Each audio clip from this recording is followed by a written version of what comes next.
오늘 저희가 함께 살펴볼 자료들을 읽으면서요. 제가 AI에 대해 가지고 있던 생각이 얼마나 뭐랄까 단편적이었는지 깨달았어요.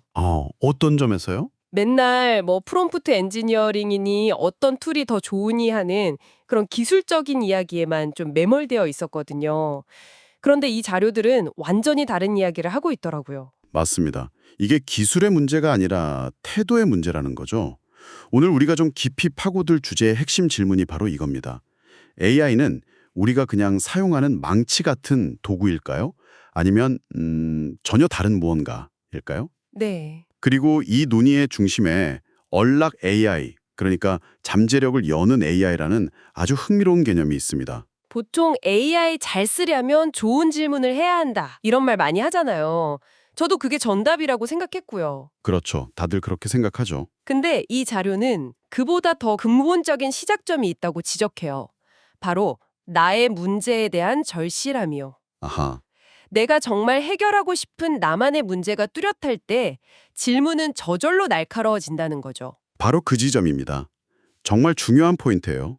내 문제가 없으면 AI는 그냥 신기한 장난감일 뿐이거든요. 그렇죠. 아무리 좋은 구슬이 서말이라도 내가 이걸 꿰어서 목걸이를 만들겠다는 뚜렷한 목적이 없으면 그냥 바닥에 흩어져 있는 구슬일 뿐인 것처럼요. 이런 관점에서 AI를 봐야 한다는 게 첫 번째 핵심입니다. 여기서 마셜 맥클루언의 인간의 확장 개념을 가져오는 부분이 정말 흥미로웠어요. 네네. 바퀴는 발의 확장, 옷은 피부의 확장. 네, 그건 익숙한데 그럼 AI는 무엇의 확장일까? 많은 사람들이 지능이나 의식의 확장이라고 생각하잖아요. 저도 그랬고요. 맞아요. 보통은 그렇게 생각하죠. 하지만 이 자료는 그보다 훨씬 더 큰 개념을 제시합니다. 어떤 거죠? AI는 바로 인간 잠재력의 확장이라는 겁니다. 인간 잠재력의 확장? 네. 이게 왜 중요하냐면 생각해 보세요. 인류가 돌도끼를 쓴 이래로 모든 도구는 인간이 일방적으로 사용하는 대상이었어요. 그런데 AI는 인류 역사상 처음으로 등장한 협력하는 파트너라는 겁니다. 협력하는 파트너. 우리의 의도를 파악하고 데이터를 기반으로 대안을 제시하고 때로는 우리가 전혀 생각지 못했던 방향으로 아이디어를 발전시키기도 하니까요. 이건 정말 근본적인 차이죠. 와, 협력하는 파트너라는 말이 확 와닿네요. 그런 의미에서 박찬욱 감독의 영화 아가씨에 나오는 그 명대사 있잖아요. 어떤 거요? 내 인생을 망치러 온 나의 구원자. 인용한 부분은 정말 소름이 돋더라고요. 자료에서 AI를 바로 이렇게 묘사하더라고요. 정말 절묘한 비유죠. 네. 여기서 망친다는 건 우리가 기존에 안주하던 그런 편안하고 익숙한 업무 방식, 고정관념, 나태함 같은 것들을 완전히 파괴한다는 의미입니다. 아, 파괴한다. 그 과정은 분명 고통스럽고 혼란스러울 수 있어요.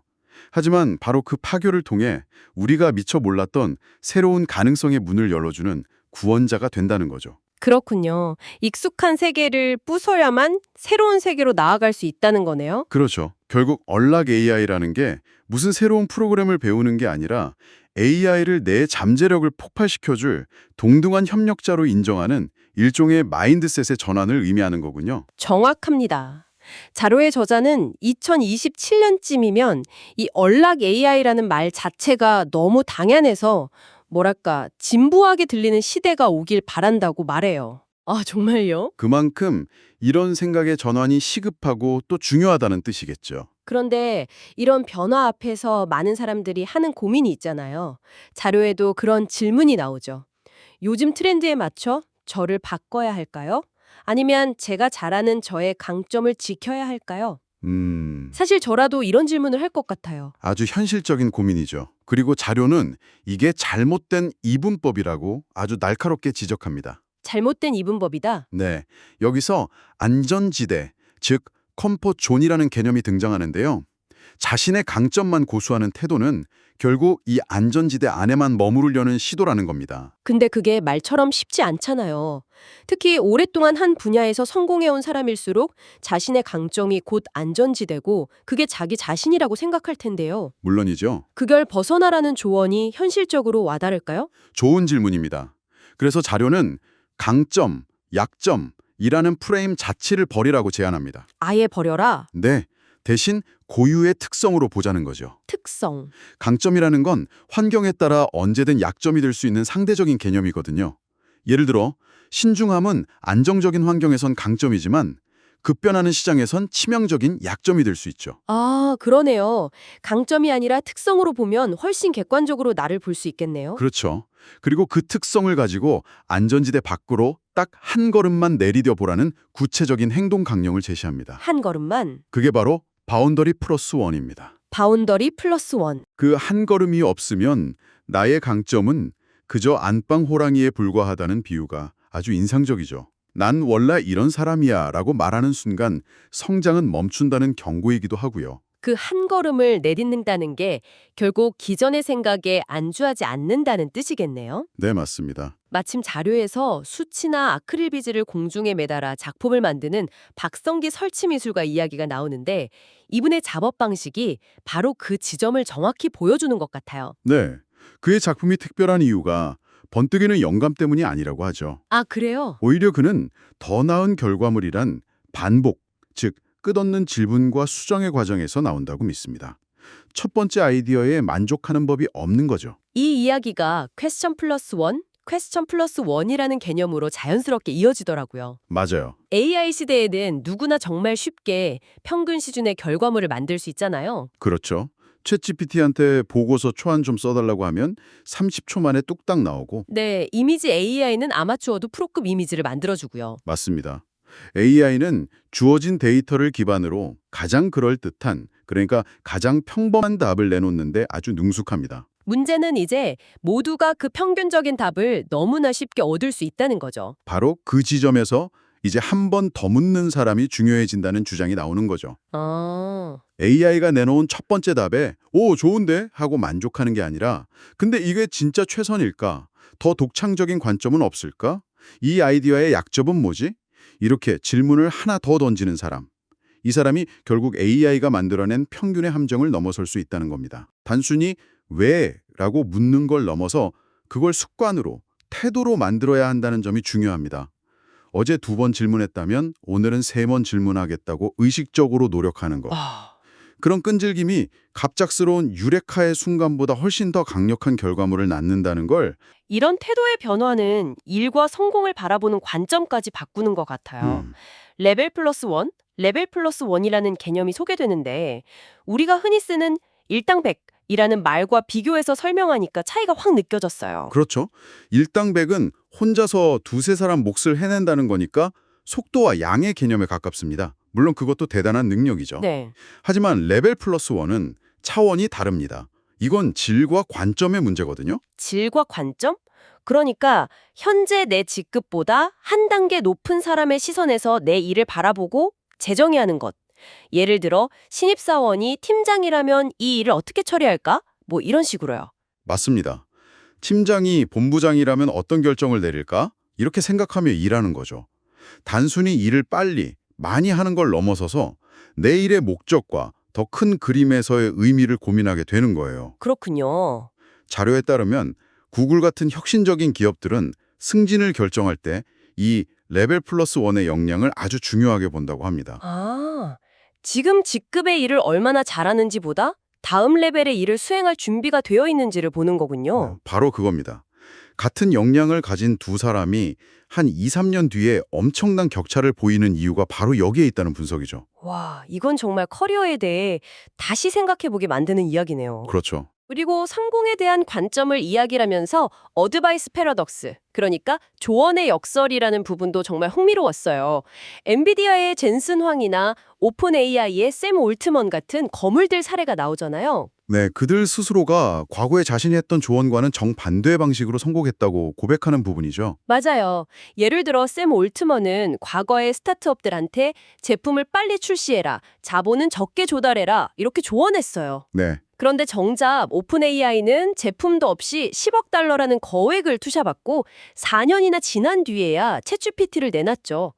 자신의 성공 공식을 스스로 완전히 깨버린 겁니다. 여기서 피터 틸의 제로 투 원 개념이 연결되는 거군요. 다른 사람의 성공 방식을 따라하는 건 결국 1을 n으로 만드는 복제일 뿐 0에서 1을 창조하는 진정한 혁신이 아니라는 것. 그렇죠. 그렇다면 성공한 사람의 조언을 따르는 것 자체가 모순이 될 수 있겠네요. 바로 그게 어드바이스 패러독스의 핵심입니다. 그래서 자료는 기업들도 처음부터 완벽한 미션이나 비전을 세우는데 집착하지 말라고 조언해요. 그럼 어떻게 하라고 하죠? 다른 성공한 기업의 사례를 흉내내기보다 일단 우리만의 제로 투 원에 해당하는 혁신적인 결과물을 먼저 만들어내는 데 집중하라는 거죠. 거기서부터 길이 보인다는 겁니다. 결국 이론이나 남의 성공담이 아니라 실제 행동과 결과물이 중요하다는 거네요. 맞습니다. 이런 이야기들을 듣고 나니 현실 속 AI 사례들이 더 의미심장하게 다가왔어요. 구글 딥마인드의 로봇 모바일 알로하 시연 영상 이야기가 대표적이죠. 네, 로봇팔 2개가 달린 기계가 청소도 하고 요리도 하고 옷도 개는 걸 보면 처음엔 다들 감탄하잖아요. 미래가 왔구나 하고요. 저도 봤어요.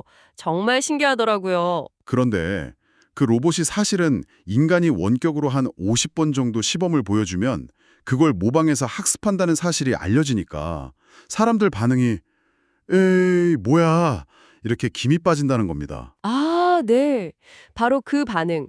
그 반응이 AI를 대하는 두 가지 태도를 극명하게 보여준다고 자료는 분석하더라고요. 그렇죠. 한쪽은 그걸 50번이나 가르치느니 그냥 내가 하고 말지 라고 생각하는 현재의 비효율성에만 집중하는 태도죠. 반면 다른 한쪽은 이렇게 생각합니다. 흥미로운데? 그럼 저 시범의 수를 50번에서 5번으로 줄일 방법은 없을까? 더 효율적인 학습 데이터를 만들 수는 없을까? 아, 바로 이 후자의 태도, 즉 가능성을 보고 문제를 해결하려는 이 열린 태도가 AI의 잠재력을 언락하는 열쇠라는 겁니다. 정말 강력한 실제 사례로 양돈 농장에 도입된 엣지팜 기술 이야기가 나오죠. 이건 정말 충격적이었어요. 저도 그 부분 읽고 깜짝 놀랐습니다. AI 카메라가 돼지를 쓱 훑어보는 것만으로 98.2%의 정확도로 체중을 측정하고 이걸로 관련 업무 시간을 95%나 줄여준다는 거잖아요. 양돈업에서 돼지 체중을 정확히 아는 건 출하 시기를 결정하고 사료 효율을 관리하는 그러니까 수익과 직결되는 아주 중요한 일이거든요. 그렇죠. 그런데 놀랍게도 처음 이 기술을 소개했을 때 나이든 1세대 농장주들의 반응은 대부분 사람이 하면 되는데 기계를 왜 써? 지금도 별 문제 없어. 였다고 해요. 전형적인 안전지대 안에 머무르려는 반응이었네요. 딱 그렇죠. 그 완고한 농장주들을 설득하는 데 1년이나 걸렸고 결국 변화는 농장을 물려받은 2세대 젊은 농장주들로부터 시작되었다는 정도 시사하는 바가 크네요. 그리고 그 결과는 정말 극적이었습니다. 한 농장은 이 기술을 도입하고 매출이 10억 원에서 60억 원으로 6배나 뛰었다고요. 네, 6배. 이 사례가 던지는 메시지는 명확합니다. 자료의 표현을 빌리자면 이제 농업에서 예술까지 내가 어떤 분야에서 무슨 일을 하던 AI와의 협업은 더 이상 선택이 아닌 숙명이라는 겁니다. 숙명이다. 모바일 알로하를 보고 내가 하고 말지라고 말하며 외면할 것인가? 아니면 엣지팜처럼 적극적으로 활용해서 6배의 성장을 이룰 것인가? 그 선택의 기로에 우리가 서 있다는 거죠. 오늘 나눈 이야기들을 정리해보면 결국 AI라는 거대한 파도 앞에서 우리가 논해야 할 본질은 기술의 스펙이 아니었네요. 네, 전혀 아니죠. 그것을 마주하는 우리의 태도에 모든 게 달려있다는 거군요. 그렇습니다. AI를 그저 쓰는 도구가 아니라 잠재력을 열어주는 협력자로 보고 나의 안전지대를 한 걸음 넘어서고 즉 바운더리 플러스 원, 네. 첫 생각이 안주하지 않고 질문을 더하며 퀘스천 플러스 원, 그리고 더 높은 관점에서 레벨 플러스 원의 시각으로 내일을 재정의하는 것. 이것이 바로 AI 시대를 살아가는 법이라고 자료는 말하고 있습니다. 맞습니다. 마지막으로 핵심 메시지를 요약하자면 이렇습니다. 세상에서 가장 강력한 AI가 바로 내 옆에 있어도 내 마인드셋이 굳게 잠겨 있다면 그건 고철덩어리와 다름없다는 거죠. 아, 결국 언락 AI는 AI의 잠재력을 여는 행위인 동시에 우리 자신의 잠재력을 여는 것과 같은 말입니다. 이 시대에 우리에게 필요한 건 더 나은 기술을 배우는 것보다 더 나은 질문을 던지는 인간의 태도 그 자체입니다. 그럼 오늘 이야기를 마무리하며 청취자 여러분께 마지막 생각거리를 하나 던져보겠습니다. 이 자료는 AI와의 협업이 이제 숙명이라고 말합니다. 일, 예술, 심지어 농업에 적용되는 사례도 보았죠. 그렇다면 당신의 삶을 한번 돌아보세요. 직업뿐 아니라 취미, 학습, 일상의 습관 속에서 AI를 단순한 도구로 쓰는 것을 넘어 협력자로 받아들인다면 당신이 아직 상상조차 못했던 어떤 새로운 차원의 잠재력을 열 수 있을까요? 당신의 삶에서 아직 잠겨 있는 바로 그 영역은 무엇일까요?